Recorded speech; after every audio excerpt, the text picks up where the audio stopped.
تو میرے محترم سامعین، کافر کی جو بہار ہے وہ باہر کی ہے، اور مومن کی جو بہار ہے وہ اس کے اندر کی ہے۔ یہ فرق ہے، بنیادی فرق ہے۔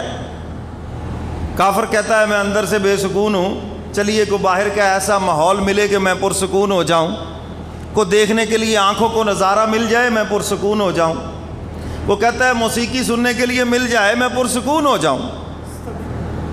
اور کسی جاہل نے کہا کہ یہ موسیقی روح کی غذا ہے۔ میرے مرشد فرماتے ہیں ترمیم کر دو تھوڑی سی، یہ جہنمی روحوں کی غذا ہے۔ کس روح کی غذا ہے؟ اور قرآن کی تلاوت یہ جنتی روحوں کی غذا ہے۔ جس کا تلاوت میں دل لگتا ہے، تلاوت میں مزہ آتا ہے، اللہ تعالیٰ نے اس کو جنتی روح بنایا ہے، بڑی مبارک روح ہے وہ۔ اور جس کو گانوں میں مزہ آتا ہے، ادھر کہتے کاروبار میں برکت نہیں ہے، اور کانوں میں وہ کیا وہ ٹوٹیاں لگائی ہوئی ہیں، پہلے سنتے تھے نا شیطان ٹوٹی ہیں، اب تو آنکھوں سے دیکھ رہے ہیں وہ شیطان ٹوٹیاں کانوں میں، کوئی موٹر سائیکل چلا رہا ہے، کوئی گاڑی چلا رہا ہے، کوئی جناب کچھ کر رہا ہے اور موسیقی سن رہا ہے، تو پھر برکت کہاں سے آئے گی تمہارے بزنس میں؟ برکت کہاں سے آئے گی تمہارے گھر میں؟ جہاں گانا بجانا ہوتا ہے اللہ کی لعنتیں برستی ہیں، وہاں پر رحمت کہاں سے آئے گی؟ فضل کہاں سے آئے گا؟ حضور فرماتے ہیں میں تو ان چیزوں کو ختم کرنے کے لیے آیا ہوں، میں تو ان کو مٹانے کے لیے آیا ہوں۔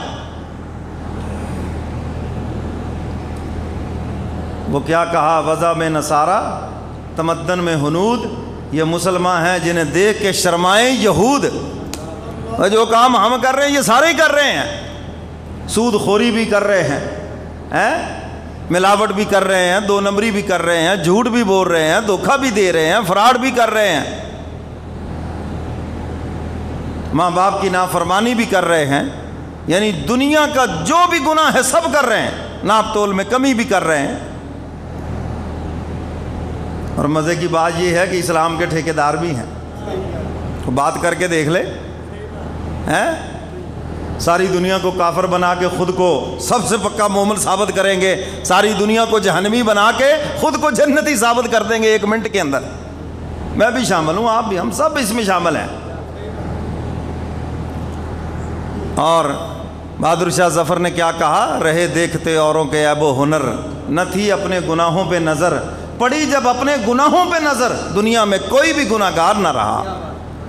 لوگوں کے عیب دیکھتے پھرتے ہیں، لوگوں کے متعلق نہ مجھ سے پوچھا جائے گا نہ آپ سے پوچھا جائے گا، ہم نے اپنی قبر میں جانا ہے، لوگوں نے اپنی اپنی قبروں میں جانا ہے، مجھ سے اور آپ سے ہمارے متعلق پوچھا جائے گا، کسی کے متعلق نہیں پوچھا جائے گا۔ لوگوں کے عیب کیوں دیکھ رہے ہو؟ اپنے عیب دیکھو۔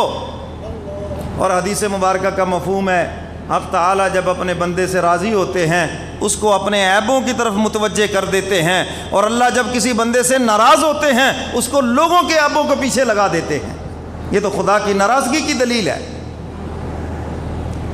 تو میرے محترم سامعین، کافر کی بہار باہر ہے، وہ کہتا ہے کوئی نظارہ مل جائے، کوئی سننے کو مل جائے، اول پھول بکتا ہے، بدماشیاں بد اخلاقیاں کرتا ہے تاکہ ہمیں سکون مل جائے، پرسکون ماحول ہو جائے۔ اور جو ایمان والے ہیں ان کا سکون اللہ نے یہاں رکھا ہے، یہاں اللہ نے ان کا سکون دلوں کے اندر رکھا ہے، باقی حالات کس پر نہیں آئے۔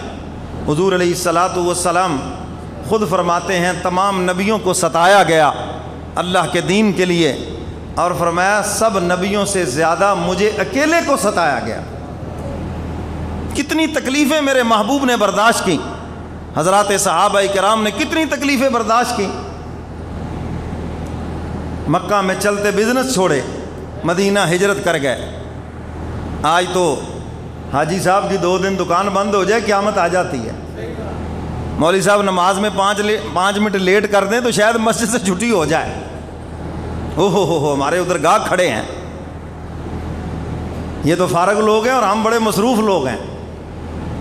تو میرے محترم سامعین، حضرات صحابہ کرام کے سامنے ساری تکلیفیں، مگر نہ اللہ کو چھوڑا نہ اس کے رسول کو چھوڑا۔ ہمارے پاس 4 ٹکے آ گئے، نماز بھی چھوڑ دی، مسجد بھی چھوڑ دی، دینی مجالس بھی چھوڑ دی، 4 ٹکے آ گئے، مصروفیت بڑی ہو گئی۔ جاؤ جا کے قبرستان میں دیکھو، تم سے زیادہ مصروف لوگ لیٹے ہوئے ہیں۔ ان کو بھی یہ غلط فہمی تھی یہ جہان ہماری وجہ سے چل رہا ہے، آج دیکھ لو ساری اکڑ فون نکل گئی ہے اور کوئی پوچھنے والا بھی نہیں ہے، اور یہی حال چند دنوں کے بعد ہم سب کے ساتھ ہونے والا ہے، ہم سب کے ساتھ ہونے والا ہے۔ تو میرے محترم سامعین، حضور علیہ الصلاۃ والسلام سے بڑا کون ہے اس دھرتی پر؟ اگر اللہ کے ہاں اس دنیا کی اہمیت ہوتی، اللہ ساری پھر اپنے محبوب کو دیتے، کافروں کو کچھ بھی نہ دیتے۔ خدا کے ہاں ان کی کوئی اہمیت نہیں ہے، اللہ کے ہاں اگر اہمیت ہے تو دین کی اہمیت ہے۔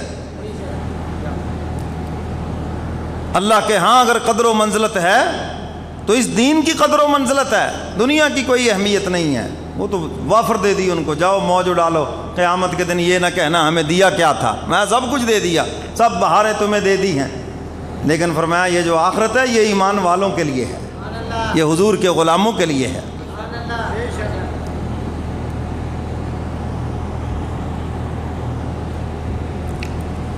حضور علیہ الصلاۃ والسلام سے آپ کے سامنے یہ پیشکش رکھی گئی، اگر آپ چاہیں ہم احد پہاڑ کو سونے کا بنا دیتے ہیں، سبحان اللہ، یہ آپ کے ساتھ ساتھ چلا کرے۔ ادھر پیشکش ہوئی، ادھر احد پہاڑ کو حکم ہو گیا تھا، اگر میرا محبوب ہاں کرے تو فوراً سونے کا بن جانا۔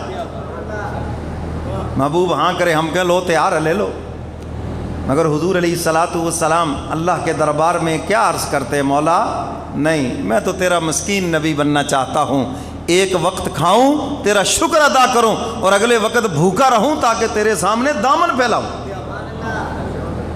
پیشکش ہوئی دنیا کے خزانے آپ کے قدموں میں۔ آپ کا فقر جو تھا وہ اختیاری تھا، اضطراری نہیں تھا، مجبوراً آپ غریب نہیں تھے، اختیاراً غریب تھے، ورنہ تو پیشکش ہوئی کہ ہم سب کچھ آپ کے قدموں میں ڈھیر کر دیتے ہیں اور یہ احد پہاڑ کو سونے کا بنا دیتے ہیں۔ آپ نے نہیں قبول فرمایا، اور کہنے والے نے خوب کہا ہے نا حضور کی شان میں،